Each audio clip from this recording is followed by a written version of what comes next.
Nous sommes descendus ce samedi 1er juin 2024 à Riguigny, dans la commune de Lemba, pour vous faire vivre, mesdames et messieurs, la conférence organisée par l'UDPS, cellule de Louvoulou, pour thème enjeux et défis du développement de l'émergence de la RDC. Alors notre focus sera sur l'un des intervenants en la personne de M. Raymond Yumba Benimoni.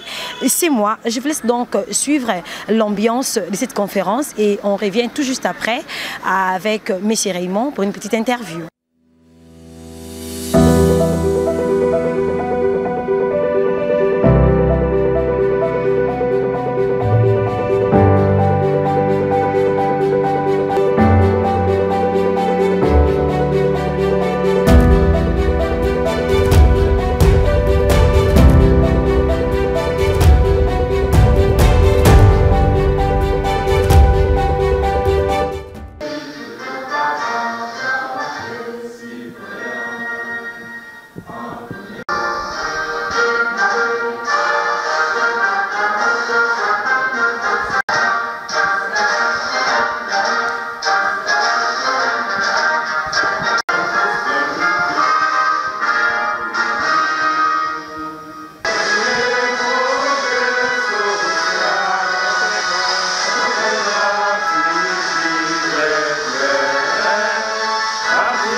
L'évolution de la part qui est rêvée au marché public dans le budget d'investissement du pays.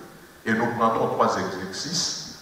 On va prendre 2018, 2019 et 2020 parce que les autres données auprès des services qui les mettent à notre disposition, c'est des données des années récentes qui ne sont pas encore disponibles ou qui sont encore en plein traitement, mais pas encore diffusées. 4e objectif, il se pose toujours une question. Vous faites des marchés publics, on vend à l'État, mais c'est toujours les étrangers qui gagnent le marché. Il faut, avec vous, échanger sur les plans statistiques finalement, quelle est la part du budget national engagé dans les marchés publics qui reviennent aux entreprises congolaises, aux entreprises des droits congolaises. Vous devez les savoir parce que vous en avez les droits. Le dernier objectif, c'est que nous allons finalement pas parler de tous les défis et de tous les enjeux, mais on va sélectionner tout simplement les principaux. Les principaux qui font que la passation des marchés publics soit encore en train de patauger dans le pays et ne soit pas encore un levier qui soutient le développement. Et nous allons lancer la réflexion pour que vous suggérez finalement qu'est-ce qu'il faut faire dans ces secteurs pour qu'ils deviennent les véritables moteurs effectivement du développement. Et l'exposé aura donc 4 points. Le premier point, ce sont les fondamentaux et les définitions usuelles qu'il faut maîtriser. Le troisième point, c'est les effets des marchés publics comme levier du développement. Et le quatrième point, le schéma critique, les défis et enjeux. Sans plus tarder, nous prenons le premier point, tout en vous citant une anecdote. Lorsque ma belle-mère avait appris que j'ai travaillé dans le domaine des marchés publics et que j'étais expert dans les marchés publics, la première réflexion qui lui est passée par la tête, elle dit à sa fille, comment quelqu'un qui... Vous voyez la compréhension que nous avons des marchés publics. Donc les marchés publics pour le commun des mortels, c'est ça l'idée que nous avions tous au départ. Or, les marchés publics partenaires, d'un côté, vous avez une structure publique qui est acheteur. N'achète pas auprès de l'État. L'État achète les biens, les services auprès d'un opérateur économique. Et les marchés publics, c'est quoi? Ce n'est pas l'édifice, la structure.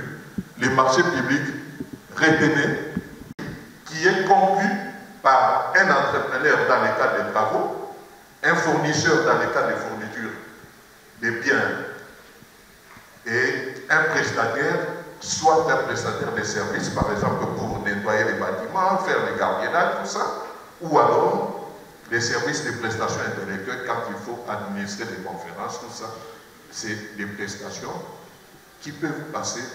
Une structure publique peut me solliciter pour faire une conférence dans un domaine donné. Donc on me retient sur pas 10 CV. Et donc c'est ça, les marchés publics. Vous avez en face les deux parties, l'autorité contractante et les titulaires des marchés. Sans écrit, vous ne pouvez pas parler des marchés publics. Nous sommes aujourd'hui habitués à dire Bayi Bongo, Ayi Baki, dans le marché public, Bapesaki Bongo à l'État, Atonganzela, Atonginzela et Pépa, dans le marché public. Pourtant, toutes les activités que nous appelons marché, on met à ma disposition un contrat écrit conclu entre deux parties. Quelle est la source de droit des marchés publics dans notre pays? La vie 2010 relative au marché public. Si vous voulez payer pas, je n'ai pas cité, listé ces décrets, ces différents décrets sur le passé. Alors, tout celui qui veut œuvrer dans le domaine des marchés publics doit comprendre que c'est un domaine délicat, passionnant et qui est susceptible d'être contrôlé à tout moment par les organes administratifs, sont d'ordre administratif et d'ordre citoyen. Ce n'est pas n'importe comment. Il faut avoir les données de ces marchés parce que la société civile procède par des dénonciations. Des fois, c'est des formules qu'on lance. Un citoyen qui a bien géré son argent, on lance alors, il a volé 1 million de $. Non, il y a telle chose qui ne se fait pas. La surveillance citoyenne s'est faite sur des bases de données objectives et réelles et vérifiables. C'est quand on a les données qu'à ce moment-là on peut parler. Il y a les assemblées délibérantes. L'Assemblée nationale peut contrôler toute entité qui contracte un contrat de marché public. L'autorité de régulation des marchés publics, qui est un organe de contrôle aussi, ainsi que l'inspection générale des finances et la Cour des comptes. Donc, dans cet exercice-là, quand on gère les fonds publics, il faut faire du contrôle et des audits comme un instrument de gestion. Moi, je suis M. Raymond. On ne dira jamais que M. Raymond a signé un contrat de marché public avec M. Fouad, par exemple, qui fournit les vins. Non. Le contrat est signé entre l'autorité contractante, qui est une entité morale, par exemple le ministère de l'Agriculture, qui est représenté par une personne physique, qui est responsable de ces services-là, et que l'on appelle dans les jargons de la passation de marché, personne responsable des marchés. La personne responsable des marchés est la personne physique qui signe les contrats avec l'opérateur économique en représentant l'entité morale auquel il appartient. Donc, la loi congolaise n'a pas fixé la possibilité de contracter le marché public auprès d'un autre service public, même si ce service-là a toutes les compétences qu'il faut. Quand on travaille avec un service public, on sort du champ du marché public. Et la plupart des fois, nous commettons cette erreur-là. On est dans le cadre des travaux à régime. Nous relevons des erreurs par rapport aux règles de la passation de marché. Donc il faudra vraiment que ça soit clair là-dessus. Il existe 4 organes qui approuvent les contrats qui sont passés en appel d'offres international et approuvent les contrats qui sont passés. Donc voici les bases, les fondamentaux lorsque nous voulons échanger sur la passation des marchés publics, que tout le monde, je ne dirais pas maîtriser, mais que tout le monde au moins doit faire un effort de savoir. Sinon l'on est là-dedans. L'objectif de la passation des marchés publics. J'ai entendu plusieurs fois des personnes dire, mais avec les procédures de la passation des marchés publics, si l'on veut construire un pont, le temps là et les différents délais sont fixés dans la réglementation. Et l'importance de la passation des marchés publics, l'objectif du processus de la passation des marchés publics, c'est de permettre d'opérer des acquisitions judicieusement. Je ne peux pas, moi, responsable d'une entité, me réveiller le matin et demander à ma syncrétiser.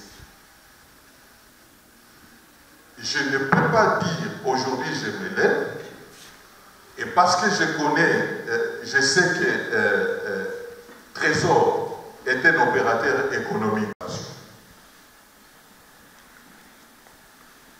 C'est ça l'objectif de la passation des marchés. Acheter après une concurrence. Il y a des objectifs complémentaires tels que les achats durables et tout ça. On va revenir sur les achats durables quand on parlera dans les défis. Donc, par un rapport de qualité-prix, la passation des marchés publics permet à l'État d'acheter ce qui est de très bonne qualité et à des coûts incomparables. La notion du prix numériquement inférieur aux autres, il faut la nettoyer dans notre cerveau pour voir les sous-détails du prix et acheter mieux. L'État achète et doit acheter mieux. Voilà l'importance de la passation de marché public.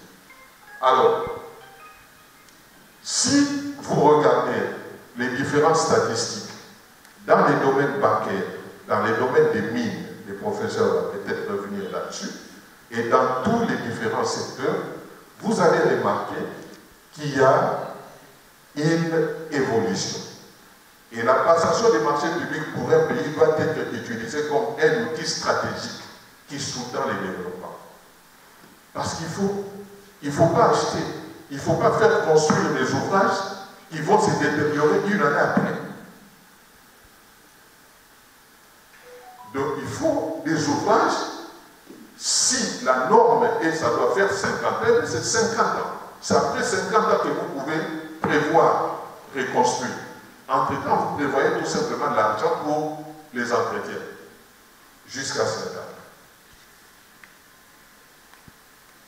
Donc, la réforme du système des marchés publics nous a amené un impact positif aujourd'hui dans plusieurs secteurs de la vie courante. Pour nous en permettre de voir cela, il faudra que nous fassions, que nous analysions références statistiques. Et si nous sommes arrivés à cette amélioration, à la contribution du domaine de passation de marché public au développement économique du pays, il faut reconnaître que ça a été sous l'impulsion des normes. Ça a été sous le leadership des normes, sous la volonté des normes. Il faut le reconnaître que le pays n'a pas beaucoup changé, mais il est en train petit à petit de changer depuis que le président Tshisekedi est au pouvoir. Ça, c'est un mérite que nous pouvons honnêtement examiner.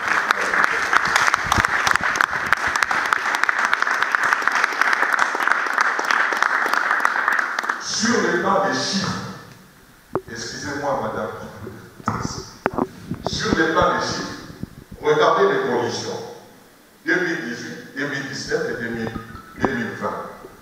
Les budgets d'investissement, la part qui était réservée au marché public était de 38,7%. Ça fait 65% du budget d'investissement à la passation des marchés publics. Donc 65% du budget passe par les marchés. Voyez l'évolution, la tendance qui est en train de monter. La part du marché public dans les budgets d'investissement, ça c'est ce qui vient dans, on le présente sous une autre forme, mais je vais vous épargner ces tableaux, pour prendre finalement quelle est la valeur des contrats, quel est appel d'offres ouverts, appel d'offres nationales et tout ça, dans le marché public. Puis, en 2019, à la montée, il y a 953 milliards et ça évolue. Plus on a un budget conséquent, plus prendre dans ce budget 65% de la proportion du budget de passation du marché public, parce que c'est un domaine prometteur. Il est transversal. Il n'est pas réservé aux économistes. Tu peux être médecin, tu peux être enseignant, tu peux être ceci aussi. Les Congolaises, des entrepreneurs congolais, des courageux congolais qui mettent en place des entreprises, surtout les jeunes et les femmes, pour arriver à renverser totalement cette tendance. En bref, vous remarquerez que par rapport à la participation, et qui dit booster le développement économique d'un pays, et si la production et l'expertise locale s'accroît, un taux de croissance qui doit être supérieur à 5%. Les chemins parcourus, les indicateurs sont bons. Il y a évolution des entreprises qu'on peut.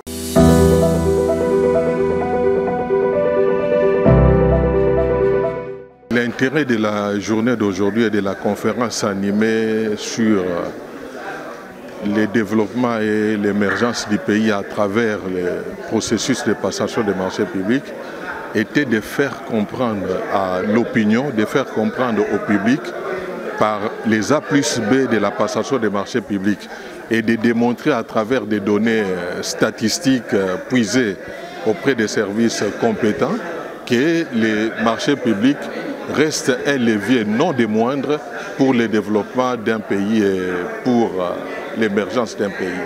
Mais alors aussi c'était de lancer la réflexion autour des défis. Bien sûr, les progrès sont positifs et sont grands, mais sont encore faibles par rapport à toutes les attentes de la population, toutes les attentes de l'élite intellectuelle du pays. C'est ainsi qu'il fallait lancer la réflexion pour que les publics, d'une manière concertée, d'une manière enthousiaste, puissent dégager des pistes et solutions sur ce qui reste à faire dans le domaine de la passation de marché public en vue de faire de ces secteurs un véritable moteur de développement durable pour notre pays. Je les laisse responsables de leurs affirmations, mais je pense que la réalité est en train de démontrer le contraire. La destinée, le destin de ce pays, c'est entre nos mains. Voilà pourquoi j'ai aimé lorsque le DG a dit que chacun d'entre nous, là où il est un acteur du changement. Chacun. Alors, le contexte, vous disons, il m'a été demandé de parler des enjeux sécuritaires, n'est-ce pas, des enjeux et des défis sécuritaires en rapport avec la protection des ressources minières. Il a décliné 6 axes, n'est-ce pas? Et parmi ces axes-là, il y a l'axe qui porte sur l'impératif sécuritaire, l'impératif de protéger. Un des aspects, n'est-ce pas, de cette protection touche autour de l'exploitation, ou disons la protection de nos ressources minières. Vous savez, bon, les mines, c'est l'économie, c'est le business, mais la sécurité, on pense peut-être que c'est des questions qui sont loin.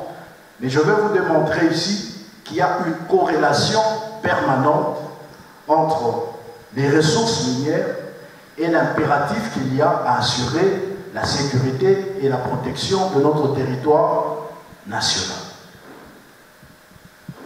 Évidemment, la question de la gouvernance des ressources minières a plusieurs aspects. Donc aujourd'hui, je parle simplement d'un aspect, c'est la question sécuritaire. Alors, donc je commence par parler de l'adéquation ou la corrélation qui existe entre les différentes guerres qu'on a eues dans ce pays et la convoitise sur nos ressources minières. Je parle de l'indépendance parce que c'est seulement à partir de l'indépendance que notre pays a officiellement accédé à la souveraineté, n'est-ce pas? Et que on nous a reconnu le droit d'exercer une souveraineté permanente sur nos ressources naturelles. Alors, lorsque le Congo accède à l'indépendance, vous savez qu'au lendemain de l'indépendance, il y a eu une mutinerie. C'est-à-dire que les militaires congolais réclamaient qu'on puisse avoir désormais des officiers congolais au sein de l'armée. Ce qui n'arrangeait pas les Belges. Pourquoi? Parce que les Belges voulaient garder la main mise sur l'armée.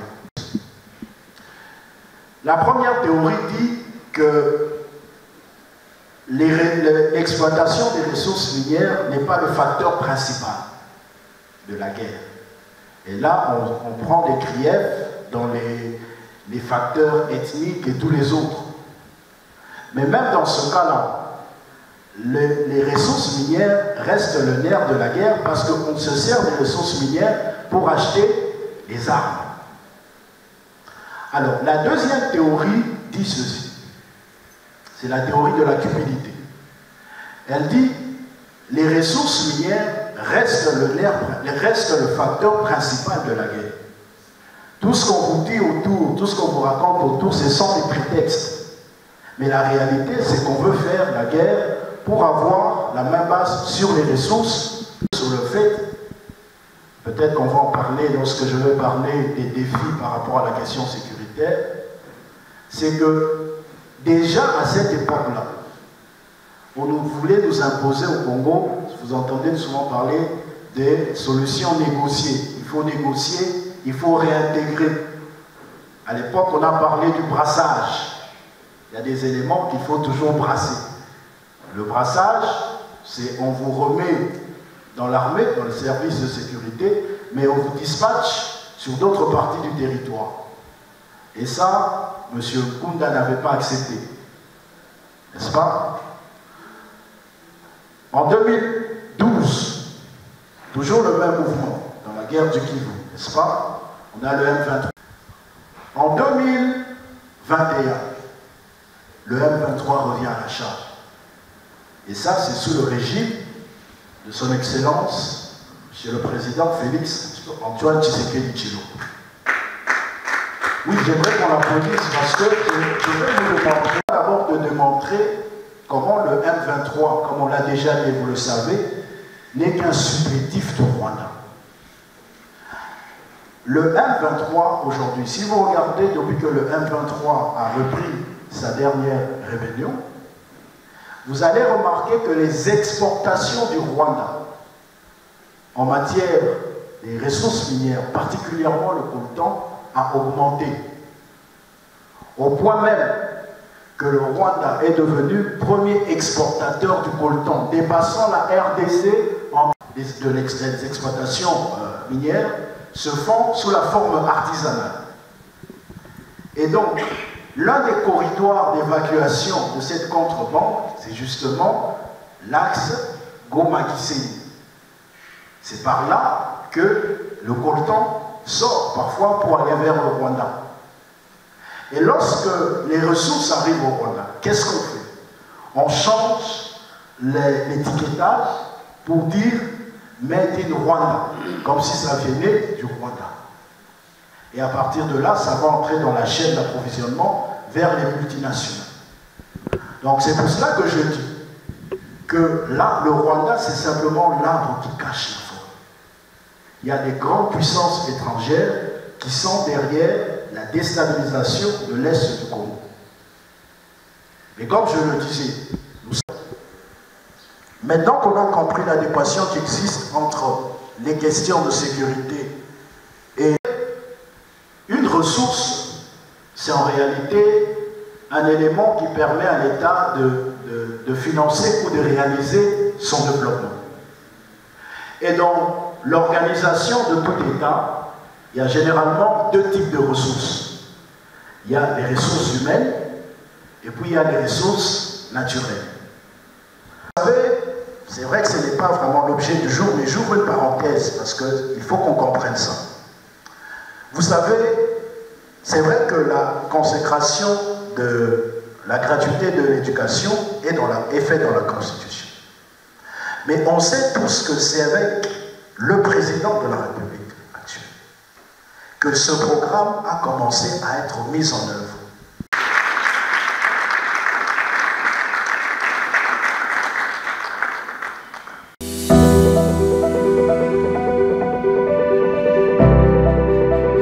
C'était un exercice de réflexion sur les enjeux liés au développement du pays. Et naturellement, les discussions de ces jours, pour ce qui a concerné mon exposé, c'était en rapport avec les enjeux sécuritaires et les défis en rapport avec la protection de nos ressources minières. Et tout part, n'est-ce pas, du discours du président de la République qui a décliné 6 axes. Et l'un de ces axes, c'est l'axe sécuritaire. Le président de la République a appelé à des réformes plus approfondies de l'appareil sécuritaire.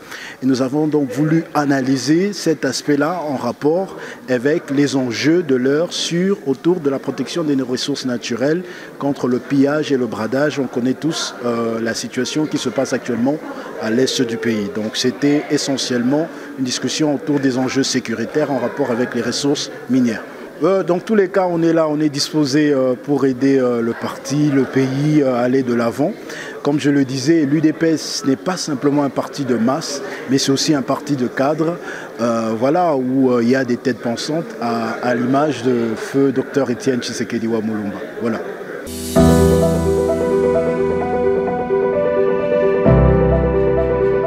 Le tout premier problème que l'UDPS a eu pendant son régime, pendant notre règne, c'est le problème lié au marché public avec les dossiers camérés. Notre chef, le président Félix, a été éclaboussé sérieusement à travers ces dossiers.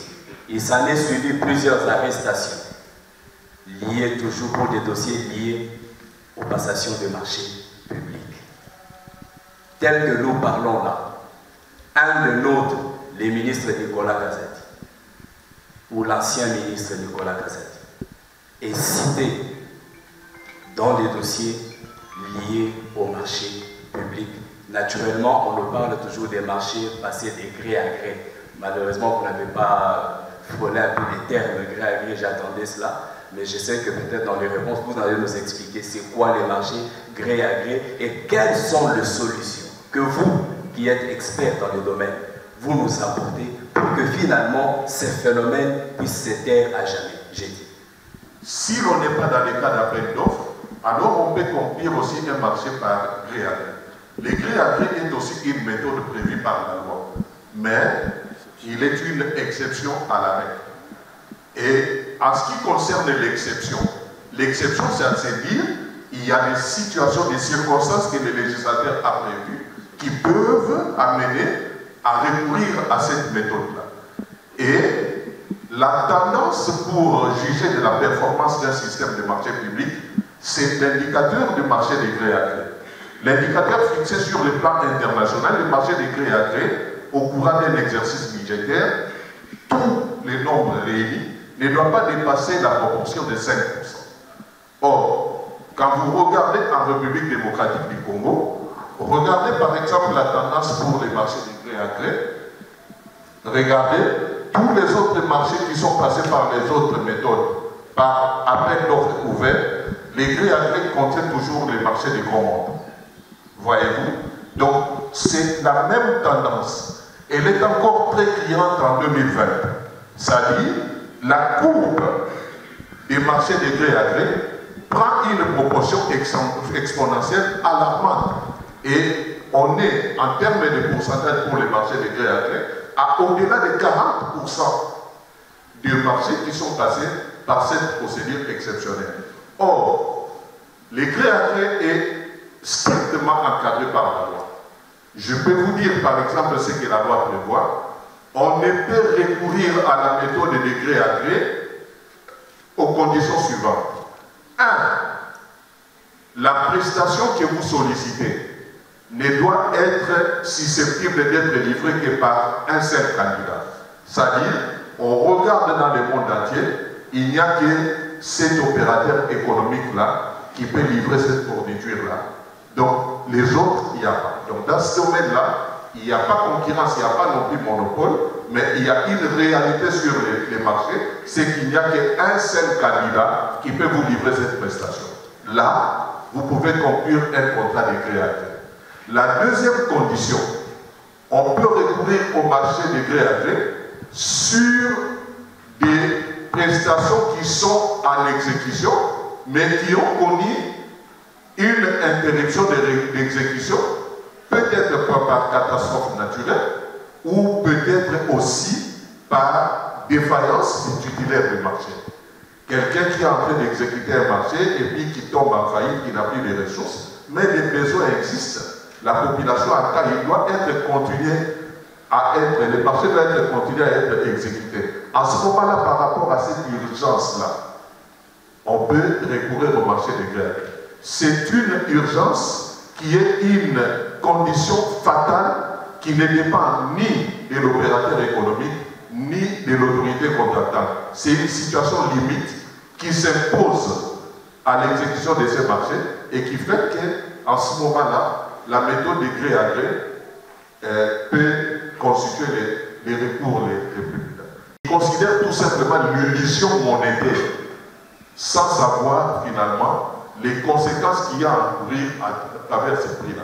Je vais tout simplement insister que lorsque vous avez des prestations qui vous ont proposées par des candidats, il faut les analyser. L'État achète après ce que l'on appelle l'évaluation des offres.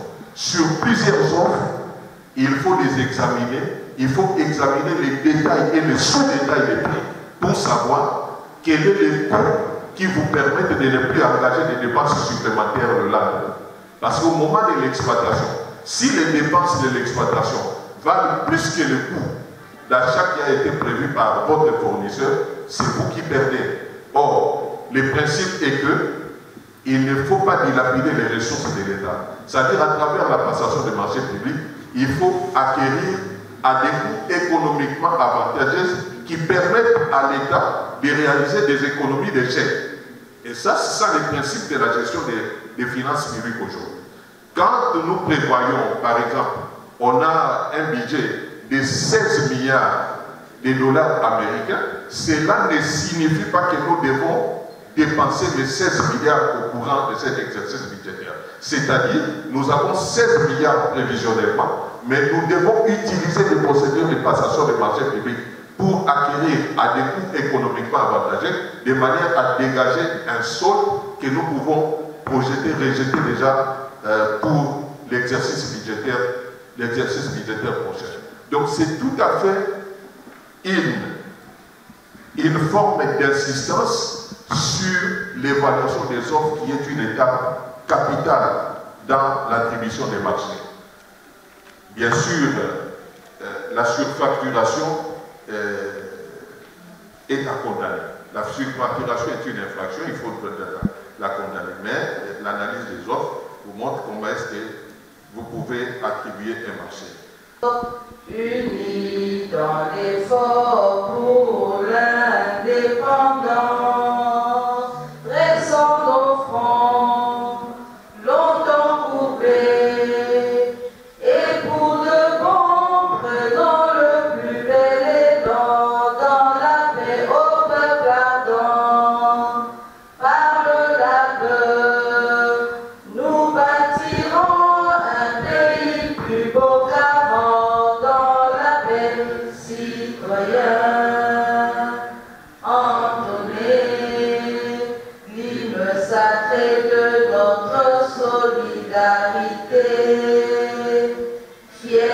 fièrement saluer l'emblème d'or de notre souveraineté.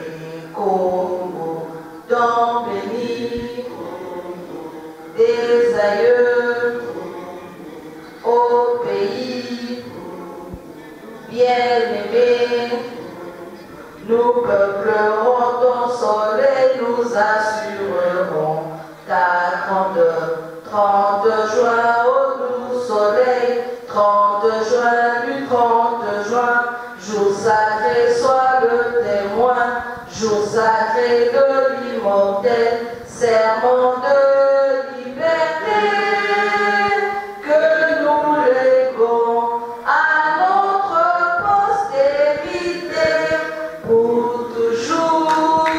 UDPS, viva! Merci beaucoup. On est fini, mesdames et messieurs. Nous avons tous compris que l'UDPS est une grande machine qui travaille pour l'émergence de ces pays. Merci à tous ceux-là qui nous ont suivis. Merci à tous qui nous sont fidèles, tous qui sont fidèles à ces programmes chroniques d'IBM. Retrouvez-nous prochainement à la même chaîne, sur la même chaîne intelligente Numérica Télévision. Merci également à toutes les femmes entrepreneurs parce que cette émission est dédiée également à vous. Merci à nos frères de la diaspora. Merci également à la personne qui était derrière la caméra. Lui, c'est Mikado. On se retrouve prochainement. D'ici là, portez-vous bien. Au revoir.